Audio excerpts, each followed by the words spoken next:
welcome. I'm Sally Jensen, and here's what happened this week. Banana fever is sweeping the globe after Taiwanese drag artist Nymphia was crowned the winner of the world's biggest drag competition. Our reporter Reintroduce joined Nymphia's drag family in Taipei to watch her make herstory.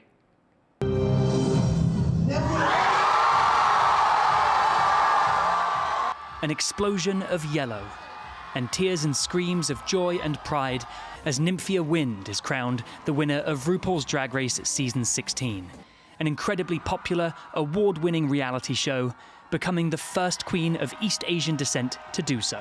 Oh my God! Nymphia win. The glory of Taiwan won RuPaul's Drag Race. I am beyond thrilled about the result. I'm just very, very proud. Very, very proud. 看到的时候就看到哭了，然后为她很高兴，就是因为她真的很想要赢。Nymphia, known as Liu Cao out of drag, celebrated her iconic win in New York City. But back in Taipei, the local drag community arranged a watch party for the grand finale. Among this crowd of LGBTQ+ people and allies at this viewing party are Nymphia's friends, family and fans, many of whom have been following her journey since the very beginning, including Hannah Monina, Nymphia's own drag daughter, who was overwhelmed by the result, saying it will help raise Taiwan's profile. 因为知名度就是一个很好的敲门砖，就是有人看到这件事情，就会更想了解我们，然后就会更会知道我们这个文化的多元性是什么。But more than just a win for Taiwan, Nymphia's success also spotlights the wider Asian community. Growing up, we see all this white as model, like the image, the perfect thing, and I was like, oh, I'm not worthy. And then seeing like she can do it, then I was like, yes, hope. It's so overwhelming having someone that looks like me win Drag Race. Nymphia cut her teeth at Café de Leader in the heart of Taipei's Ximending Entertainment District, where many of Taiwan's performers get their start. The bar's owner, Alvin Chang, has long been involved in the scene, providing Nymphia with a stage when she started performing back in 2018. He has personally experienced the transformative power of drag. I was like a CC girl, CC boy when I was a kid, and I always be bullied. But after I found drag, I feel power, I feel confident, and so much fun. An art form rooted in protest, drag performers have long been torchbearers for LGBTQ+ issues and movements. And it's a culture that Taipei-based performer and event organizer Bouncy Babs hopes to protect. For me, it's really important to create spaces, especially for young queer artists like drag artists, to have a space where they can just come and showcase their beauty, their talent, their art. Nymphia is known for incorporating traditional Taiwanese culture and aesthetics into her costumes and performances. And now that she's becoming one of the most recognizable Taiwanese faces on the planet, she'll come to represent not only drag, but also the country she proudly calls home. Joseph Wu and Reintroduce in Taipei for TaiwanPlus. Taiwan's biggest annual fashion event kicked off Thursday night with a sporty theme and some of the country's top athletes trading the running track for the runway. Our reporter Sandy Chi was there for the opening.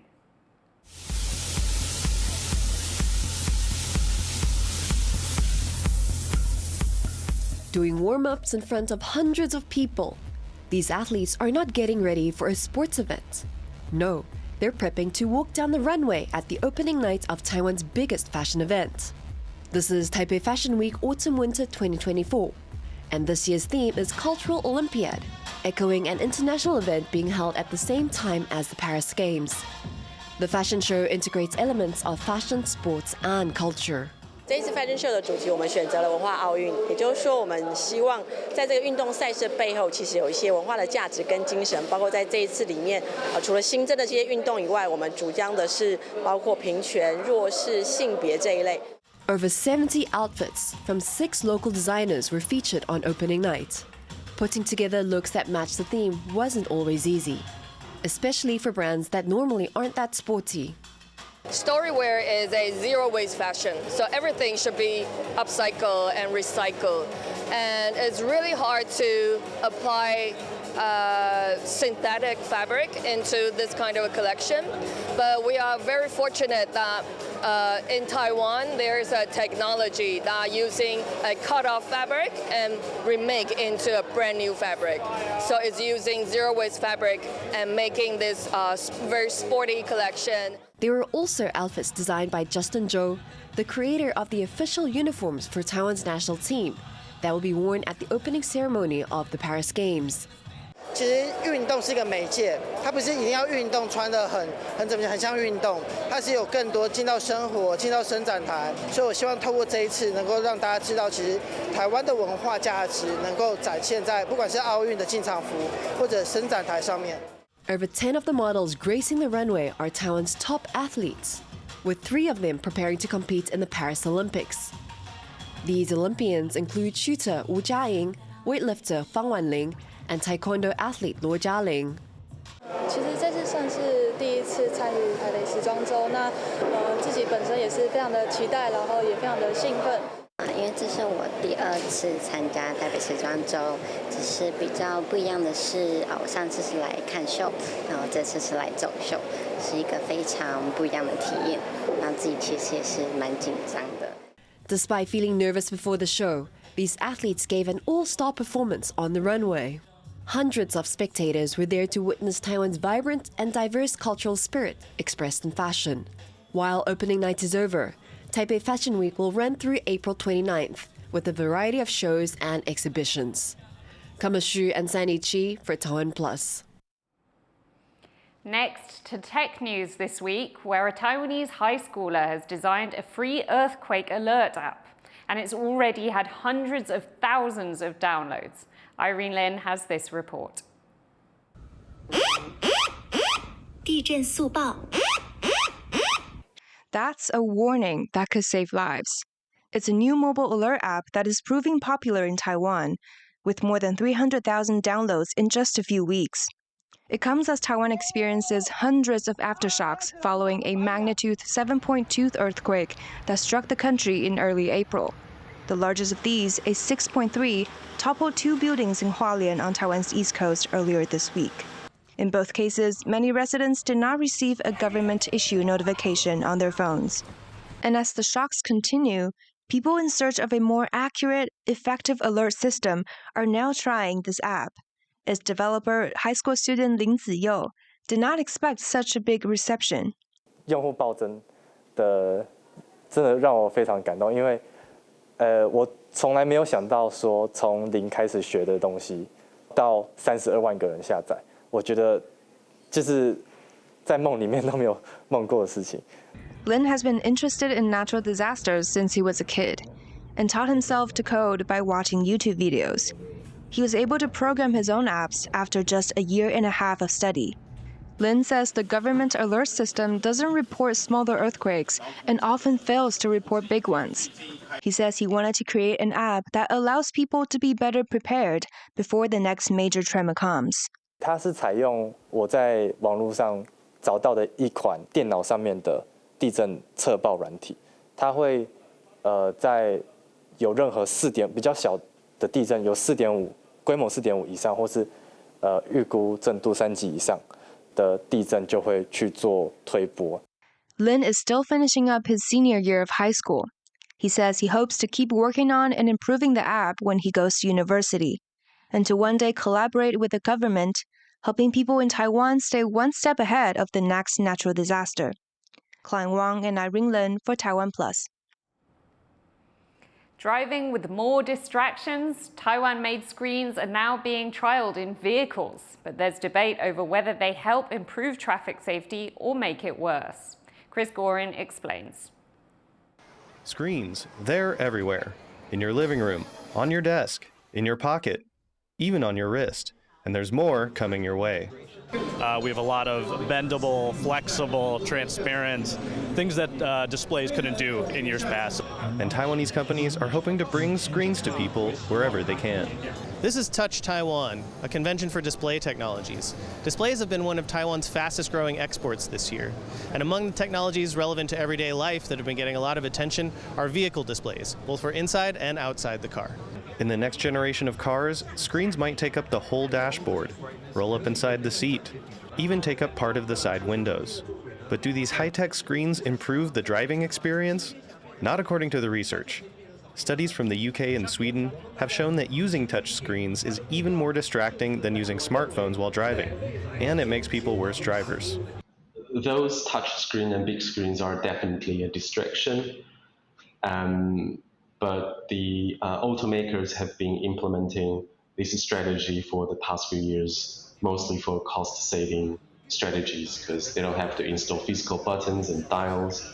But manufacturers say screens could also improve safety by putting them on the outside of the car, for example, letting other cars know if it's slowing down or if pedestrians are nearby. There is lots of different kinds of situations on the road or different very chaotic traffic. So this display will definitely improve the overall driver safety. So when might we start seeing these screens showing up in new cars?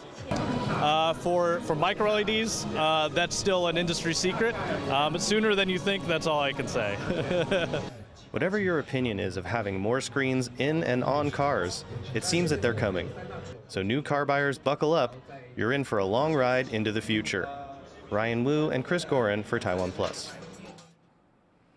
Finally today, our reporter Rick Lauert takes us deep into Taiwan's ancient forests on a hunt for the elusive Taiwan Pleione, an orchid endemic to the country. We meet a scientist working to reintroduce the species back into its natural habitat. For scientist Rebecca Xu, this is the most dangerous but exciting part of the job. She's climbing to the top of a primeval forest in Taiwan's central mountain range,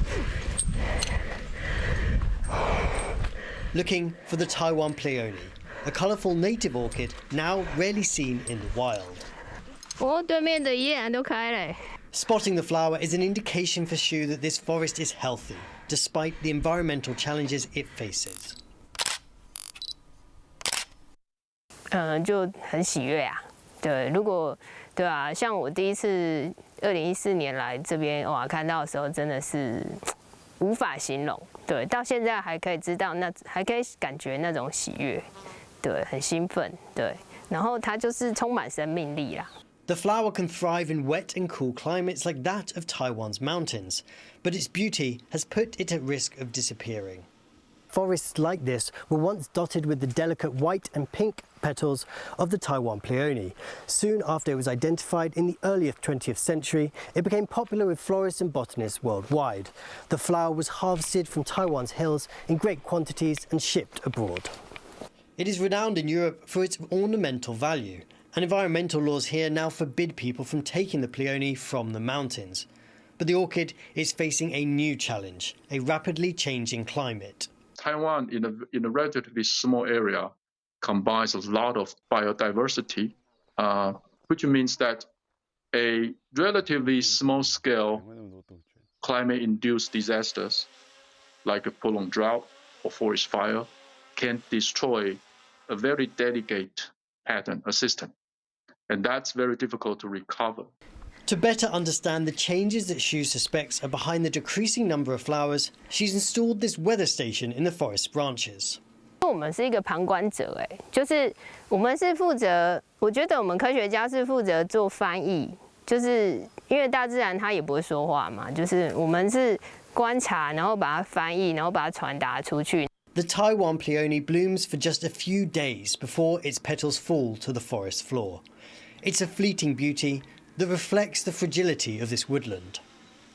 Xu is facing an uphill battle to maintain this ecosystem's delicate balance.